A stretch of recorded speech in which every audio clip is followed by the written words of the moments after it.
I'm trying not to like show personal appointments. I don't have time for that.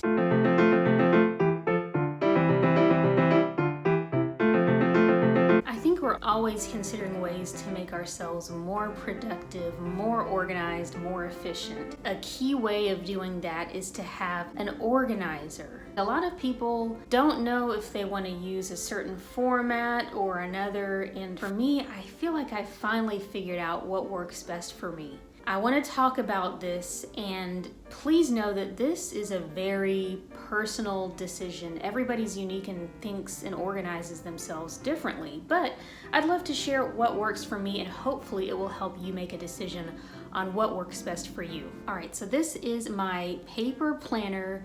You might recognize that this is an Erin Condren planner because it is so beautiful. I love this gold detailing on the front and on the binder here, and I will give you a look inside in just a minute. If you're not already familiar with the Erin Condren planner, I will provide a link to it below so that you can explore all of the fun designs, and I'll share with you what makes this so fun and interesting relative to some other paper planners that are out there. I know there are already a ton of videos out there about the Erin Condren planner, so I'm not going to go into a whole lot of detail, but essentially the design is beautiful. It has a lot of ways that you can make it yours, make it unique to the way that you visually like your planner to look, and just have a lot of fun as well. I'll maybe give you a little idea of what is in mine. I'm trying not to like show personal appointments. I got really into decorating my planner with a lot of cute stickers when I was really into this, and ultimately concluded that I don't have time for that.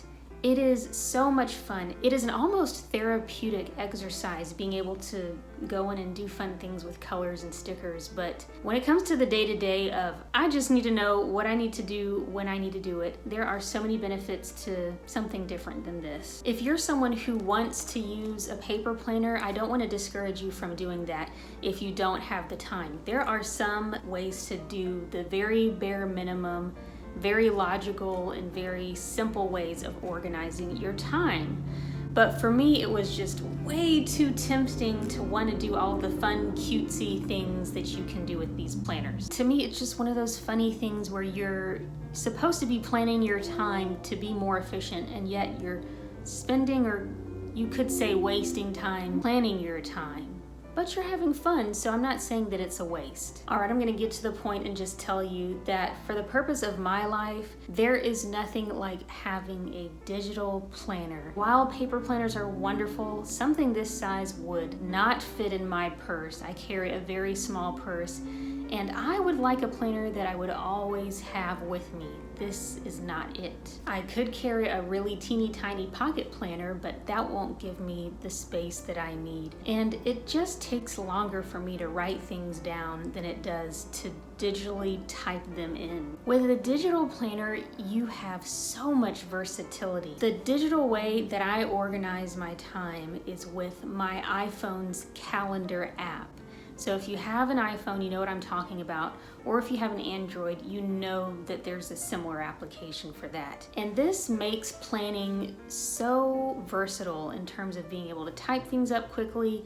I think there are still some talk to text options that I don't even use half the time to create calendar invites. You can click and drag as you need. You can change the amount of time. You can incorporate travel time if you have to go somewhere. You can attach documents and photos. At least for iPhone, it is so seamless across having my calendar on my phone, iPad, laptop. Something I love to do is to color code my appointments. I can have a category for food versus work versus, I don't know, my categories probably sound a little bit random, but I love the categories and I can change them very easily. I can choose how zoomed in I want to be on my calendar. Like, do I want to just see a day view?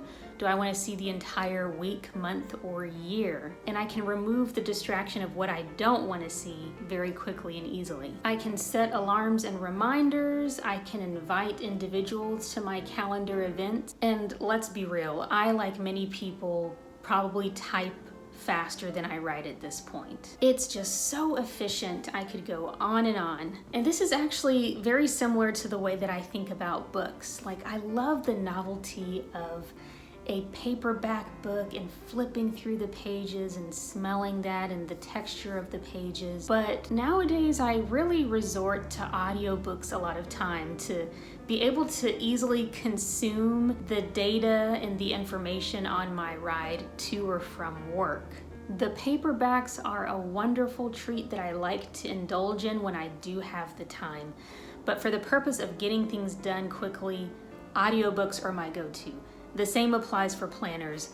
Paper planners are a ton of fun, but my go-to is my digital planner. If you're in the earlier stages of realizing how you like to best organize yourself, I don't think you'll really know which format is best for you until you try them out. You don't have to get an Erin Condren planner. These can be a little pricey. Try a digital application and try a paper planner and see what you like more. Something I'll also mention is I've heard of people using both a digital and a paper planner, which I have tried as well, and I just don't get it.